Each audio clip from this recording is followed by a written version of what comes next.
Global Imagens especialista acredita que cenários problemáticos vão continuar caso a utilização da água a nível doméstico, industrial e agrícola se mantenha igual à do último ano. O investigador Pedro Teiga, especialista em reabilitação de rios, considera que a chuva tem melhorado a situação de seca no país. No entanto, só por si não é o suficiente para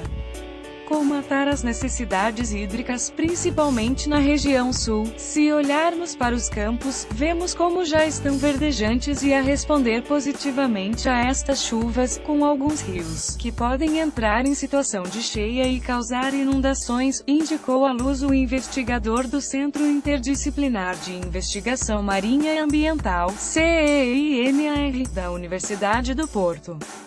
Contudo, o engenheiro ambiental acredita que os cenários problemáticos vão continuar caso a utilização da água a nível doméstico, industrial e agrícola se mantenha igual à do último ano, o que não permitirá criar os armazenamentos necessários para os diferentes usos, que são crescentes. O grande problema não é a seca em si, mas sim os padrões atuais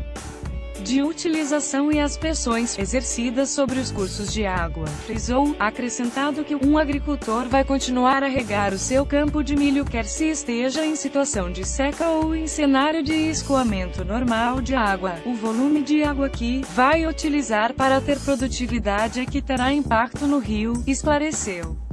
Segundo o investigador, os rios têm capacidade de responder naturalmente aos períodos de seca, assim como as espécies autóctones estão, de uma forma geral, prontas para se adaptarem às variações de caudal, encontrando abrigo em pequenos núcleos de água.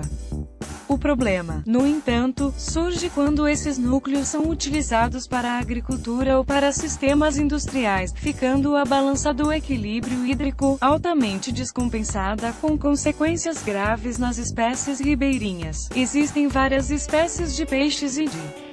macroinvertebrados a morrer ao longo das margens dos rios, devido ao estresse hídrico e à falta de água que este ano se fez notar não só a meio da encosta, mas também nas galerias ribeirinhas, contou.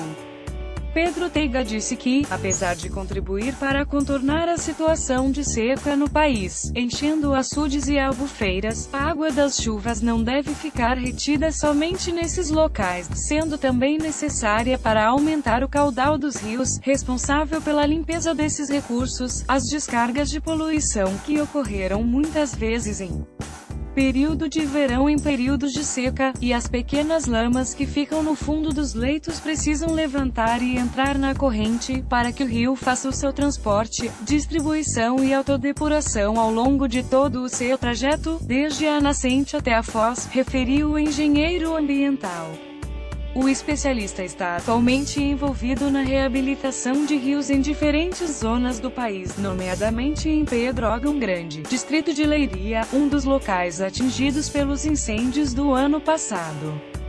Das diferentes ações, destacou o controle das espécies invasoras e a recuperação das galerias ribeirinhas, retirando o material queimado e estabilizando as margens dos rios e o domínio hídrico, através de técnicas de engenharia natural. Para o investigador, é importante identificar os focos de atuação imediata, trabalhando em conjunto com os proprietários dos terrenos que, na sua opinião, devem ser envolvidos no processo. O engenheiro ambiental salientou ainda a necessidade de uma manutenção constante da continuidade deste trabalho por parte dos proprietários, a par dos municípios. A boa notícia, avançou, é que, de uma forma geral, as cinzas acumuladas nas margens dos rios nos locais dos incêndios não estão a chegar às linhas de água, o que acaba por ser ótimo porque não se acumulam nos açudes. Com as intervenções de reabilitação, Pedro Teiga espera evitar que essas cinzas cheguem às linhas de água e alterem a sua qualidade, em termos químicos e físicos.